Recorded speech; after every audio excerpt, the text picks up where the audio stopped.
car voici que le royaume de Dieu est au milieu de vous. Et il dit encore aux disciples, viendront des jours où vous désirerez voir un seul des jours du Fils de l'homme, et vous ne le verrez pas. On vous dira, le voilà, le voici, n'y allez pas, n'y courez pas. Comme l'éclair en effet jaillissant d'un point du ciel resplendit jusqu'à l'autre, ainsi en sera-t-il du Fils de l'homme lors de son jour. Mais il faut d'abord qu'il souffre beaucoup et qu'il soit rejeté par cette génération. Acclamons la parole de Dieu. Louange à toi, Seigneur Jésus. Frères et sœurs, dans l'évangile que nous venons d'écouter, le Seigneur exhorte ses disciples sur la venue du règne de Dieu, la venue du Seigneur de Dieu dans notre monde et d'abord au milieu de nous. Car comme dit Jésus, le règne de Dieu est au milieu de vous. Ailleurs, il précisera, voici que le règne de Dieu est au-dedans de vous. Voici que le royaume de Dieu est au-dedans de vous. Il s'agit donc d'abord de la disposition intérieure que nous avons, de la disposition, de notre disposition à l'égard de Dieu. C'est en cela que consiste plus profondément la venue du règne de Dieu. C'est la porte que nous ouvrons à Jésus, la porte que nous ouvrons à l'Esprit Saint pour qu'il s'empare de notre existence, pour qu'il s'empare de nos cœurs.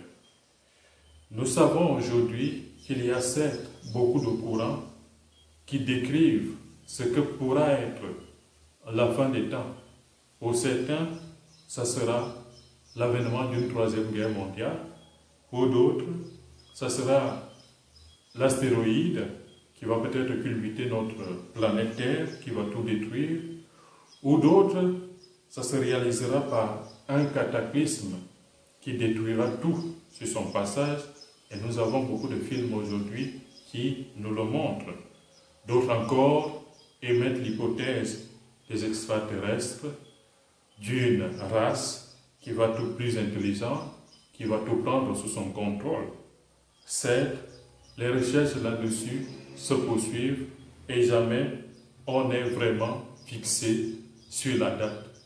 La date qu'on retenait, c'était soit 2009, 2012, etc. Je vous passe les détails. Toujours est-il que, frères et sœurs, comme dit Jésus à ses disciples, le chrétien, d'abord, ne devrait pas avoir peur de l'avènement du règne de Dieu, car l'avènement du règne de Dieu, c'est le moment où l'homme est élevé vers Dieu, où l'homme se tourne vers son Créateur pour être face à face avec son Créateur et pour l'adorer encore plus davantage. N'est donc pas un événement malheureux ou un événement qui devrait nous faire peur à tel point que, comme le font certains aujourd'hui, qu'on se rendrait dans les supermarchés pour emmagasiner, pour s'acheter de la nourriture, pour faire des provisions, pour s'acheter même des armes.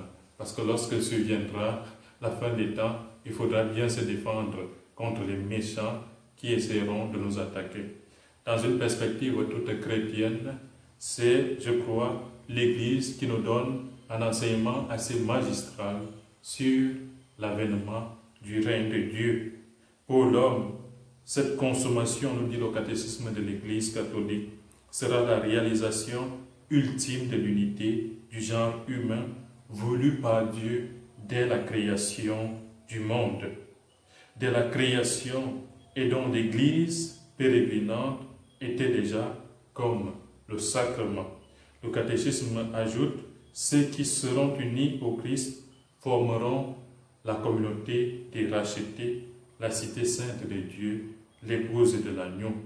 Ces simples mots peuvent déjà, tirés du livre de l'Apocalypse, peuvent déjà nous réconforter et nous donner de la force pour davantage, frères et sœurs, nous préparer à chaque jour à nous unir au Christ dans les sacrements, dans la célébration de l'Eucharistie, dans les sacrements, plus particulièrement aussi le sacrement de réconciliation, où nous allons pour chercher à nous unir davantage à Dieu, à ce Dieu que nous blessons quotidiennement par nos actes. Et qu'est-ce que concrètement on peut faire chaque jour? On peut suivre cette exhortation que Saint Paul, dans la première lecture de ce jour, adresse à son disciple Philémon. Saint Paul demande à Philémon d'avoir un cœur assez large, un cœur assez ouvert pour accueillir et pour exercer la charité à l'égard d'Onésime, son fils spirituel, Onésime autrefois esclave. Et Saint Paul exhorte Philémon à exercer sa charité à l'endroit d'Onésime comme si c'était son propre frère, comme si c'était son propre fils. Et je crois que à travers cette exhortation, nous aussi, pour mieux se préparer à accueillir le règne de Dieu, qui nous surprendra sans doute, parce que par nos calculs humains, nous n'y arriverons pas. Nous aussi, nous devons donc, frères et sœurs, exercer la charité à l'égard de nos frères et sœurs. Nos frères et sœurs, pas simplement nos frères et sœurs de sang, mais comme chrétiens, notre cœur doit s'élargir pour voir dans chaque créature humaine, chaque créature voulue par Dieu, l'image même de Dieu, l'image de Jésus-Christ imprimée sur toute créature. Ça avait été l'exemple de Mère Teresa qui voyait déjà dans tous les pauvres de Calcutta, des rues de Calcutta, l'image même du Christ imprimée sur eux. Nous aussi, nous devons le faire à l'égard de nos frères et sœurs.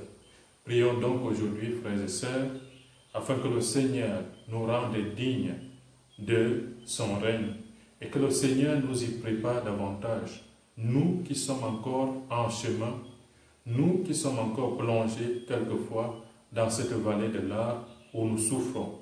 Et nous voyons bien le Seigneur Jésus nous dire à la fin qu'avant que cela n'arrive, il faut bien que le Fils de l'homme passe par les épreuves. Il annonce sa passion. Il faut qu'il passe d'abord par sa passion et ensuite alors ce règne sera rétabli. C'est dans la mort et la résurrection du Christ que le règne de Dieu a été rétabli réellement, que le Seigneur nous a ouvert largement des portes, que le Seigneur nous a donné d'avoir part à ce règne qu'il prépare pour nous de toute éternité. Serons-nous dignes de ce règne? On pourra dire oui, pour autant que nous restons fermes et attachés au Christ, mais pour ceux qui rejettent ce Christ, ça risque d'être très difficile. Il est donc encore possible aujourd'hui, frères et sœurs, de nous y préparer pour en être dignes un jour. Amen. Alléluia, Amen.